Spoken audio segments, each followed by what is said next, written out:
Question à choix multiples en échographie pelvienne. La première partie. Donc, une série de 10 QCM. Premièrement, quel est l'aspect échographique typique d'un myome utérin?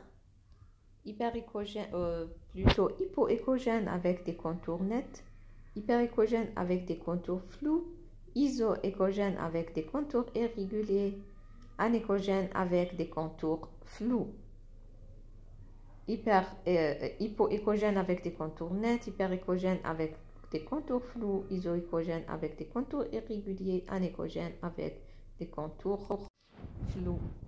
Deuxièmement, quelle mesure est généralement utilisée pour évaluer le volume ovarien lors d'une échographie pelvienne? La longueur, la largeur, la profondeur, les trois mesures sont prises en compte pour calculer le volume.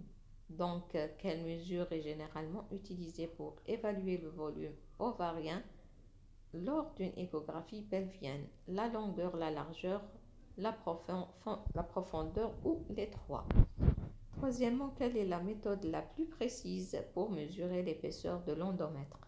Mesurer la distance entre les deux parois utérines, mesurer la distance entre les deux lignes hyperéchogènes de l'endomètre, mesurer la distance entre l'interface muqueuse et séreuse de l'utérus, mesurer la distance entre l'interface muqueuse et sous-muqueuse de l'utérus. Quel est le type de vascularisation? Quel type de vascularisation est généralement observé dans un kyste ovarien bénin à l'échographie Doppler? Couleur. Donc, vascularisation périphérique, vascularisation centrale, vascularisation anarchique. Donc, avascularisation, donc avasculaire, vascularisation périphérique, centrale ou anarchique. Quelle est la caractéristique échographique d'un kyste ovarien dermoïde? Présence de septa et de végétation, contenu échogène avec des échos en éventail, contenu anéchogène avec des reflets acoustiques postérieurs, contenu hyperéchogène avec des calcifications.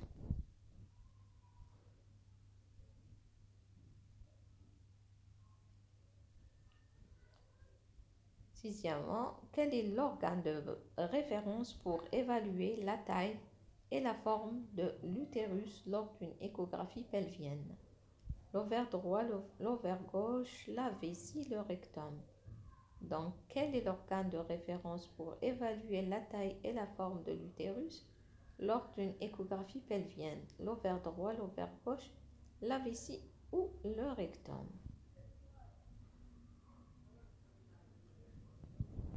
Quelle est la mesure échographique associée à un risque accru de grossesse extra-utérine?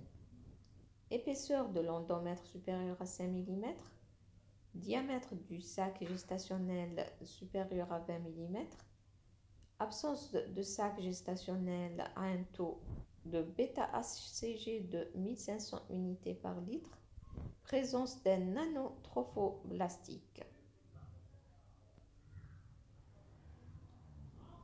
Huitième question, quelle est la structure échographique caractéristique d'un hydrosalpinx? Présence de multiples petites vésicules dans la cavité péritonéale, dilatation tubulaire ou tubaire avec contenu anéchogène, masse solide avec des calcifications, absence de détection d'ovaire associée à une dilatation tubaire. Quel est le principal avantage de l'échographie 3D par rapport à l'échographie 2D pour l'évaluation des anomalies pelviennes? A. Meilleure résolution temporelle, meilleure résolution spatiale, évaluation en temps réel des flux sanguins, reconstruction tridimensionnelle des structures anatomiques.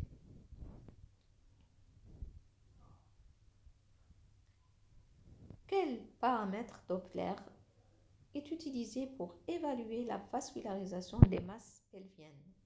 La vitesse maximale, le pic de systole, l'indice de résistance et l'indice de pulsativité.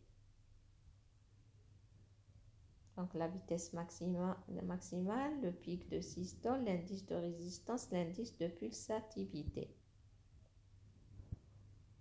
Voici les réponses.